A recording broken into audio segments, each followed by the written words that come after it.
Video کو like کر کے آگے شیئر ضرور کر دینا۔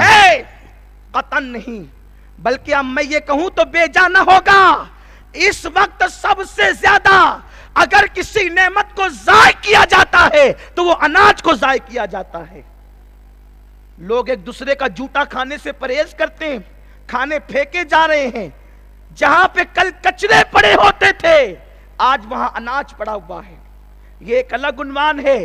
جبکہ سن لو، اللہ کے حبیب صلی اللہ علیہ وسلم کے گھر میں روٹی کا ٹکڑا زمین پہ پڑا تھا، آقا کریم صلی اللہ علیہ وسلم نے اس کو اٹھایا اور صاف کر کے کھا لیا اور فرمایا عائشہ روٹی کی عزت کرو، جس گھر سے روٹی روٹ کر کے گئی ہے پھر اس گھر میں دوبارہ کبھی نہیں لوٹی۔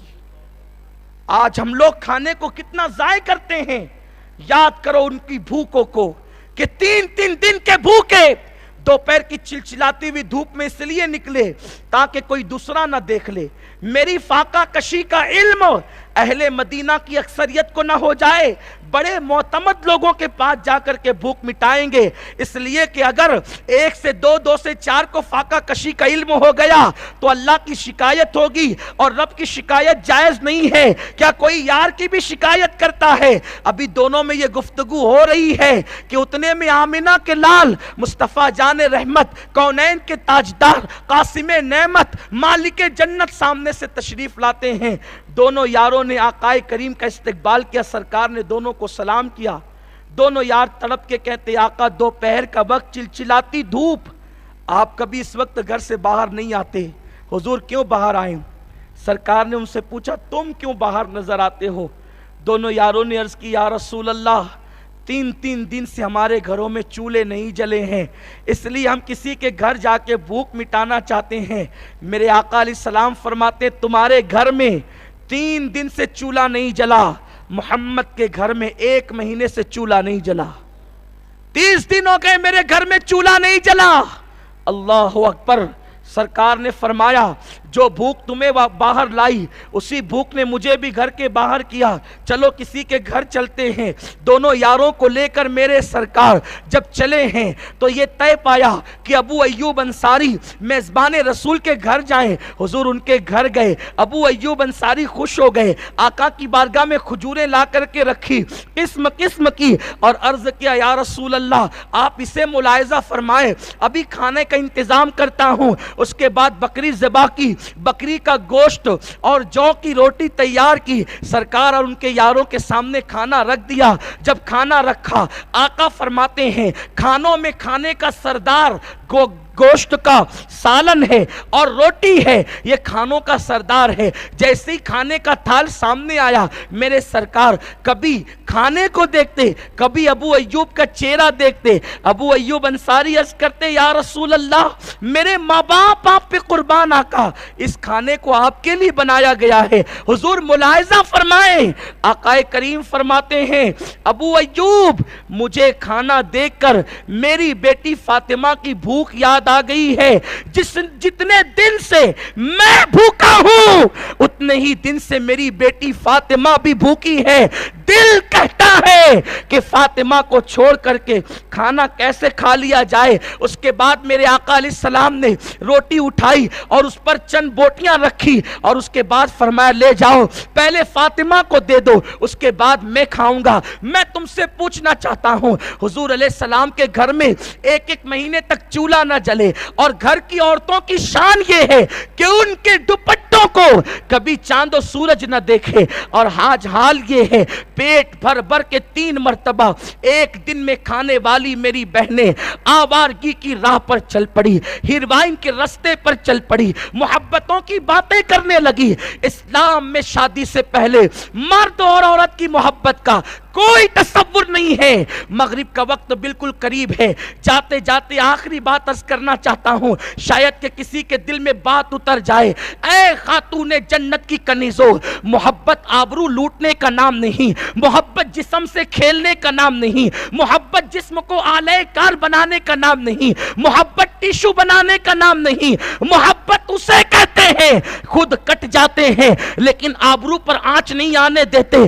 آپ جانتی ہیں، آپ کو پتا ہے ایران میں ایک محبوب و محب کا جوڑا ہے، جو بڑا مشہور ہے، جس کا تذکرہ سیدنا مخدوم اشرف جیسے صوفی نے اپنے ملفوظات میں کیا ہے، وہ تذکرہ ہے جناب فرہاد اور شیرین کا تذکرہ۔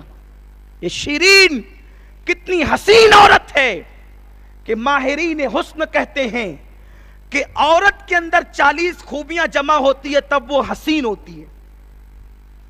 حسن کا مطلب صرف سفید چمڑی نہیں ہے، 40 خوبیاں جمع ہو جائے تب وہ حسین کہلاتی ہے۔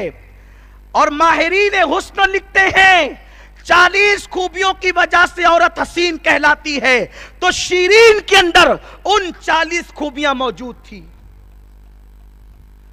شیرین کے اندر ان 40 خوبیاں موجود تھی، لیکن محبت کا حال کیا تھا؟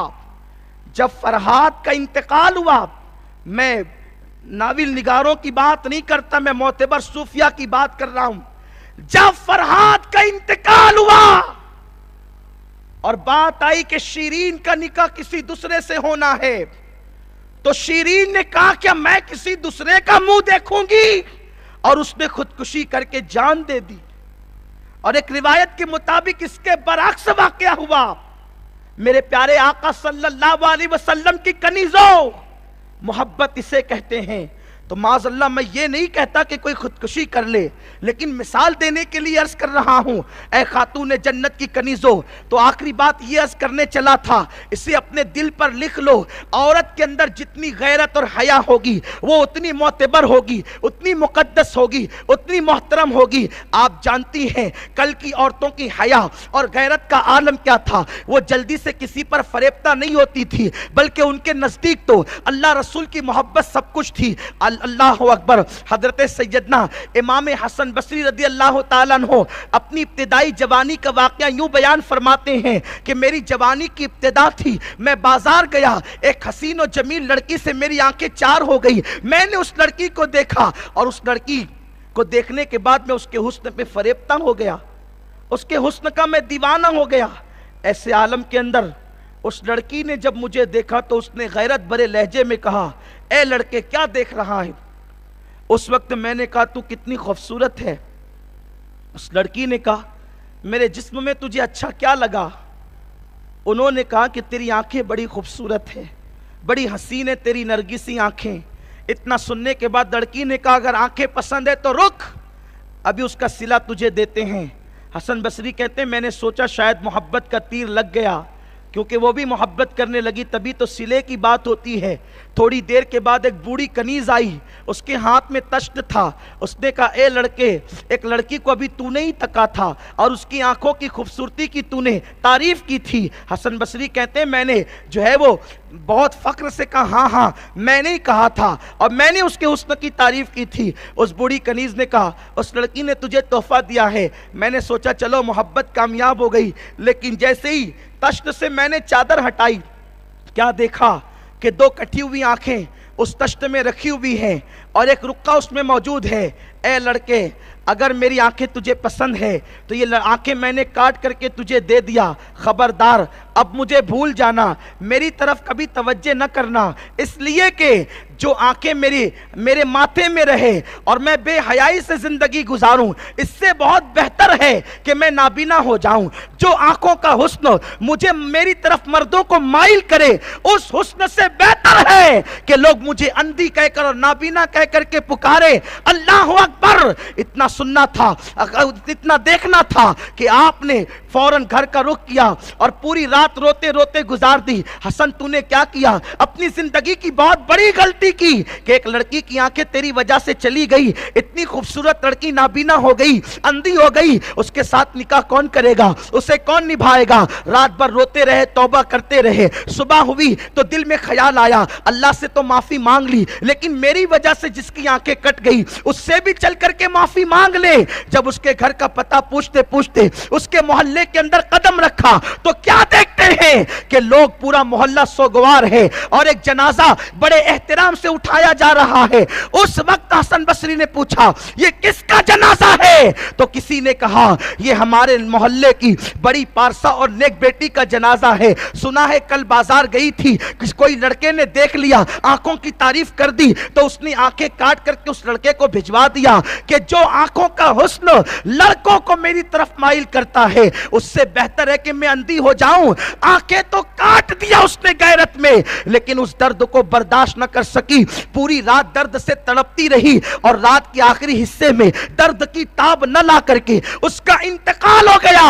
اسی کا جنازہ اٹھایا جا رہا ہے. تب حسن بصری نے کہا حسن تو نے زندگی کی بہت بڑی غلطی کی, تیری نظروں کی وجہ سے کسی کی آنکھیں ہی نہ گئی بلکہ کسی کی زندگی چلی گئی. اب تو عورت ہے, میں کسی مرد کو بھی زندگی بھر کبھی نظر بھر کر کے نہیں دیکھوں گا. اللہ اکبر. اس کے بعد سچی توبہ کی ہے اور امام حسن بصری کی زندگی بدل گئی ہے. اے خاتون جنت کی کنیزوں, غیرت کا عالم یہ تھا عورتوں کا. جب تک کہ عورتیں اس طرح کی غیرت مند تھی, پاکیزہ تھی, ان کی گود میں پرورش پانے والا بچہ غوث الاعظم دستگیر کی طرح ہوتا, غریب نواز کی طرح ہوتا, مخدوم اشرف جہانگیر سمنانی کی طرح ہوتا, شیخ الاسلام علامہ انوار اللہ فاروقی کی طرح ہوتا, امام عشق و محبت امام احمد رضا کی طرح ہوتا. لیکن جب سے عورتیں سیریل, فلمیں, گانے اور باجو تماشوں کے عادی ہو گئی, اس وقت سے ہمارے بچوں کے اندر کردار کا بگاڑ پیدا ہو گیا. سنی دعوت اسلامی آپ کو بھی دعوت دیتی ہے, آؤ حیا کی طرف,